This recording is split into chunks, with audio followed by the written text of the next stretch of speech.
ചക്കക്കൊമ്പനുമായി ഏറ്റുമുട്ടിയ ദിവസത്തെ മുറിവാലന്റെ ദൃശ്യങ്ങൾ ഇടുക്കി വിഷന് ലഭിച്ചു.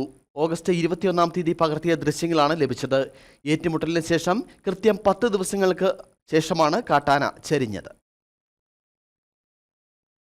21-ന് ഉച്ചയ്ക്ക് ശേഷമാണ് ചക്കക്കൊമ്പനും മുറിവാലനും ഏറ്റുമുട്ടിയത്. ഏറ്റുമുട്ടലിന് ശേഷം പരിക്കേറ്റ മുറിവാലൻ ചിന്നക്കനാൽ ജനവാസ മേഖലയ്ക്ക് സമീപമുള്ള തേയിലച്ചെരുവിലാണ് എത്തിയത്. ആ സമയത്തെ ദൃശ്യങ്ങളാണിത്.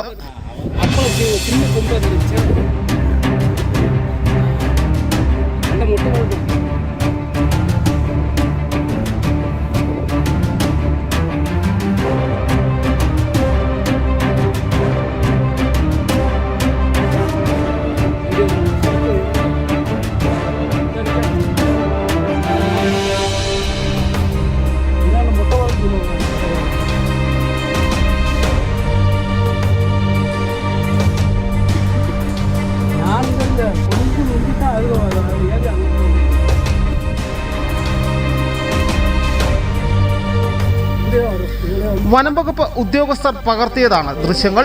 ഇതിനുശേഷം കാട്ടിലേക്ക് മാറിയ കൊമ്പനെ ഇന്നലെയാണ് കൂടുതൽ അവശനിലയിൽ കണ്ടെത്തിയത്. ആവശ്യമായ ചികിത്സകൾ വനംവകുപ്പ് ഉദ്യോഗസ്ഥർ നടത്തിയെങ്കിലും ആന പുലർച്ചെ ചെരിയുകയായിരുന്നു. News bureau, Udumbanchola. ഇനി ലോ പ്രൈസിൽ ഹൈ റേഞ്ച് ഓണം.